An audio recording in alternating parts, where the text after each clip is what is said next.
Wait. Got a question for you all. What? Ever been attacked by an invisible enemy? It's called COVID-19 and you need to learn the facts.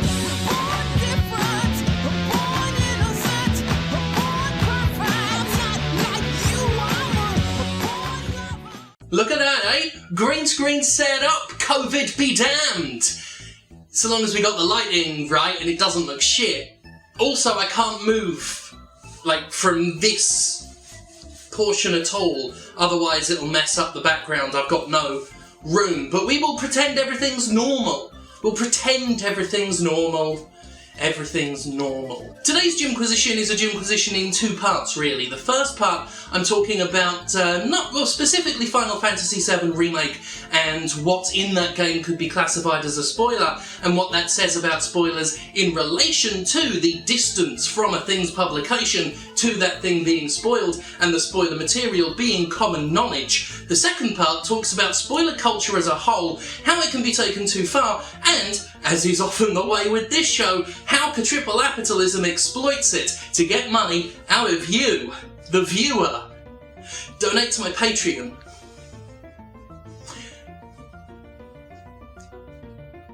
It's one of them things you know is going to get used against you, but you can't help saying it at the time. It's alright, we'll cut it.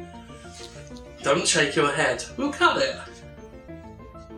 No, we'll cut. Spoilers in this video, obviously, for Final Fantasy VII, and let's be safe and say, like, up to the first half of Final Fantasy VII Remake, a bit, nothing major, but be warned. Final Fantasy VII Remake is finally here, and with its release comes the realization that Final Fantasy VII, one of the most influential, well-known, and culturally strip-mined games of all time, can be spoiled. No, I'm not talking about the hours of borderline surreal content added to the remake that recontextualizes, reframes, or straight up replaces almost everything familiar, though there is tons of that shit and you could very well be spoiling it if you mention the fact there's a guy who wants to fuck a motorbike pursuing you in a high-speed chase out of nowhere that ends up with you robbing Jessie's dying dad so she can get bombing supplies from a place where a professional Avalanche military with uniforms and everything is hanging out. Yeah, Final Fantasy VII goes places, to the point of being a pure headfuck to anyone overly familiar with the original. I'd wager most of you watching this are at least familiar with it, and yet, to talk about it right now is a spoiler for anyone going into Final Fantasy VII Remake completely fresh. Wait, completely fresh for a game that famous? Impossible! The very notion invites mockery, and even I balked initially at the idea of any of the game's twists actually being spoilers in the year 2020 current year argument. I mean, who doesn't know that the Sector 7 plate ends up falling and Avalanche ends up fucking squished? Who hasn't heard that Sephiroth kills Aerith in one of the most famous death scenes in the medium?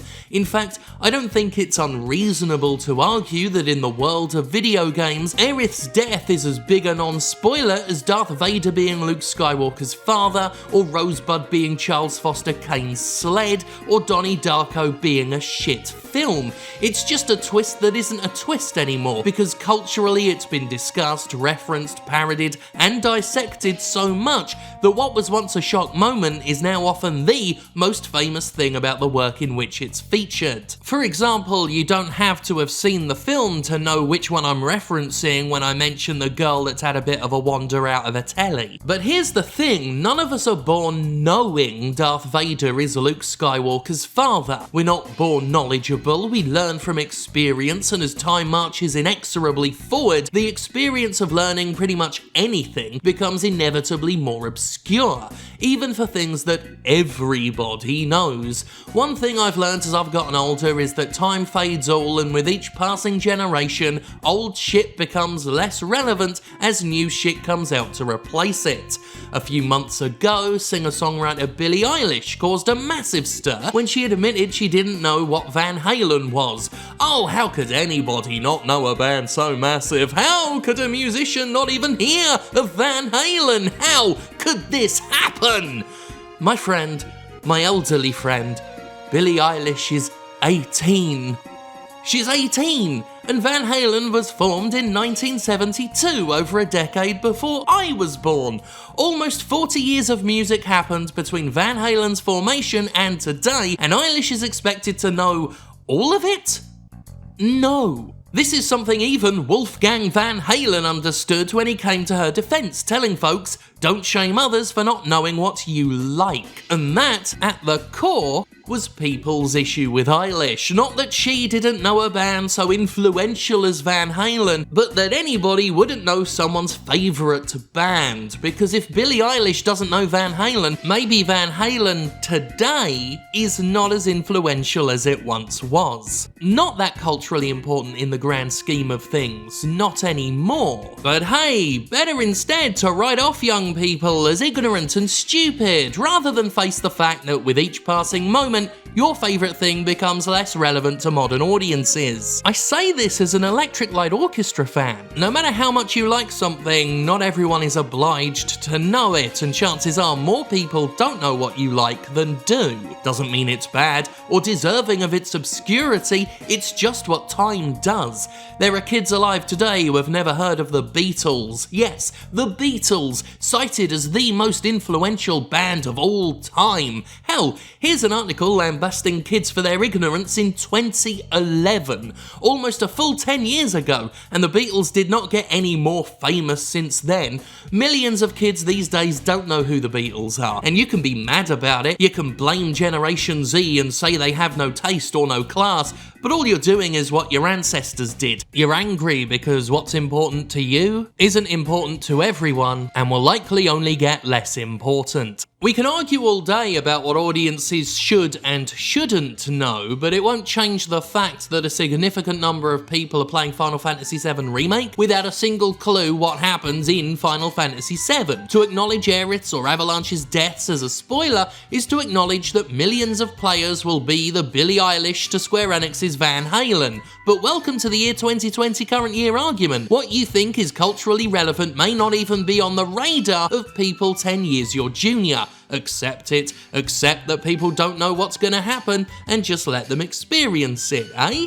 Sounds fair. Let's be considerate, let's understand that not everyone has the same experiences in life as you. In fact, that's a good way of thinking for everything, all of the time. Just because the world works one way for you doesn't mean it works that way for everyone. Now, with all that said, I do want to talk about spoiler culture as a whole and how we might take it a bit too far as a collective and how it's impacted our relationship with entertainment. See, while I'm of the belief that spoiler warnings are courteous and anybody intentionally spoiling plot points for people is a pathetic little shithead, I'm also concerned about the cultural gag it places around the mouth of anybody actually trying to discuss media. I also think we, as a populace, have placed an unhealthy amount of stock in seeing a movie spoiler-free, something that plays into the hands of the corporate puppeteers engineering our every interaction with media to maximise the amount of money they can extract from us. Spoilers dominate the discussion around major movie releases, specifically stuff geared toward fandoms. State on Twitter that you've just seen any recently released film, and you can almost be guaranteed to receive a slate of replies demanding no spoilers. As a video game critic, I've lost count of the amount of times someone's messaged me saying, "Before I watch this video, how spoilery is it?" In fact, I bet you a slap-up grill for two that responses to this very video will include people asking if it spoils anything in Final Fantasy VII Remake, which it has done, by the way. This is felt so very keenly among Disney's releases that the weeks preceding a new Star Wars or Marvel movie leaves fans in a state of perpetual anxiety, afraid to read comment sections or go near social media. It's become almost a ritual for some people, as I see the same folks religiously logging off Twitter a week before an Avengers movie releases, terrified that even a shred of content could pass by their eyes before they go in completely fresh. and then they rush out to see the movie opening day weekend, and once they've seen it, they assume anyone who didn't go opening weekend obviously didn't care enough, so spoilers are free game. I've very literally been in those conversations, and derided the attitude for dismissing those with mobility or financial issues, or those who just can't handle crowds and shit. What our collective spoiler fetish, and it is a fetish, has done is increase pressure to see a movie as soon as humanly possible so nothing can be ruined. In essence, millions of people do not go out and see movies, they go out and get spoiler vaccinations. They want to expose themselves to the film as soon as they can to be inoculated against the following discourse. And what's the most important time for a movie's release? Opening weekend. Is it any surprise that Disney routinely smashes box office records? They have the nerd properties, the fandom culture, and spoiler obsession on their side. They have you packing those cinemas. Or they did. Before, all the disease. But publishers need not cinemas to reap the rewards of spoiler vaccination. Netflix has made binge-watching TV shows a mainstream hobby, and people are binging quickly to avoid those spoilers. As VG247 writer Steph Nunnally put it last year, I guess I better watch the entire season of Stranger Things this weekend so I won't get super frustrated over all the headlines and tweets. I guess you better. More importantly, Netflix guesses you better. I like Steph, by the way, that wasn't a pop at her, that's, she's just given an example of spoiler culture as a whole. There's another benefit for companies as well. Spoilers are such a touchy subject that it makes criticism extremely difficult. For example, I had many thoughts about the Avengers Endgame, but couldn't share a single one on social media afterward because it involved stuff in the middle and final act. So broadcasting that opinion outside of a closed group or buried deep in a thread with clear and direct warnings would have been seen as nothing but a dick move. Plot is such a huge part of a movie. I mean, it's the driving force of the on-screen events, and it should be ripe for criticism, but it's stifled in the extreme by fears of spoiling something. As a critic, this is something that has always made reviewing RPGs or adventure games very difficult for me. I mean, you need to talk about the story, but you either fill your review with spoilers and see a marked decrease in your audience as people avoid it, or you end up being incredibly vague about it, trying to discuss what you liked and disliked about the story without actually describing anything that happens in it. Because people do want to know. They want to know your thoughts on content that they don't want to know about. They want to know if you liked something, but not how or why you liked it, which simplifies the very concept of critique and boils it down to broad sweeping binary choices. Either you love it or you hate it. And trust me, broad sweeping binary choices are what we need less of in game review discourse, where anything scored below an 8 out of 10 is considered a sign of contempt on the part of the reviewer. Also, we need less broad sweeping binary choices in general. It doesn't help that sometimes I don't even know what a spoiler is. For me, a spoiler has always been the reveal of a major plot revelation, a twist or a massive event, something that changes the narrative in a big way, something like that.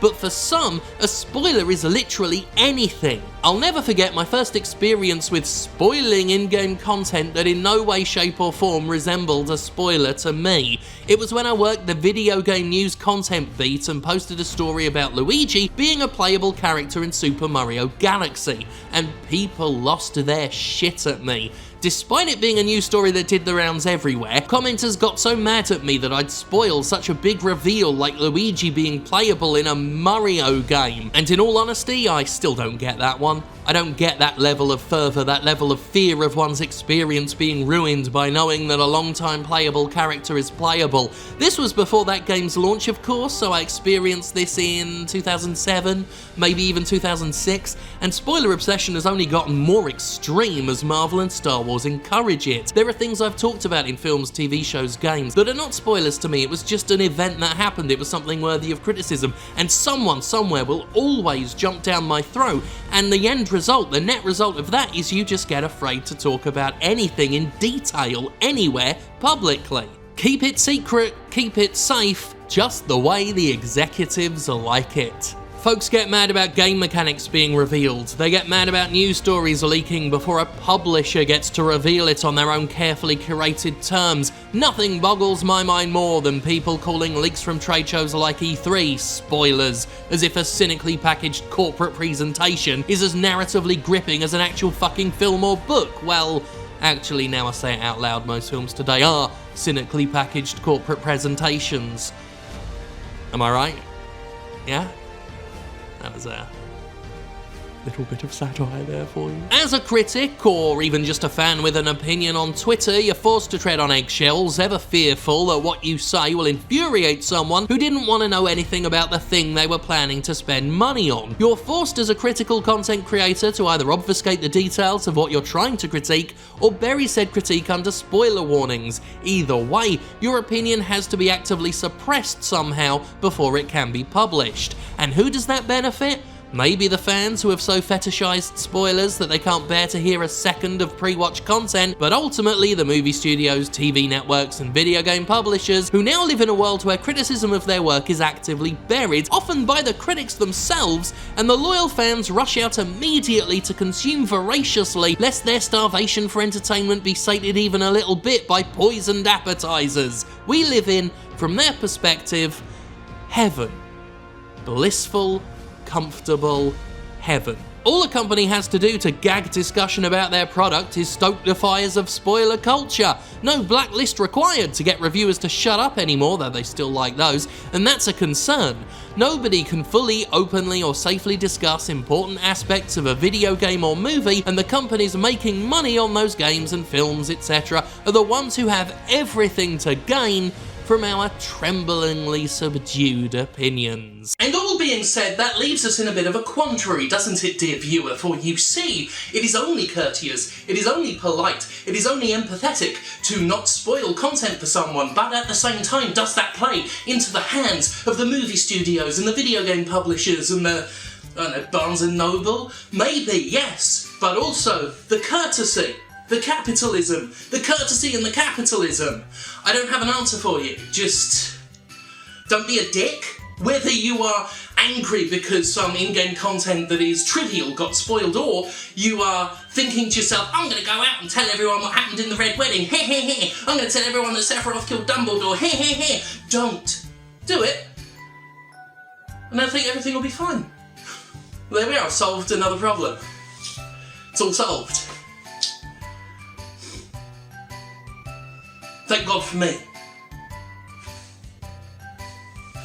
You knew I was going to say that at the end.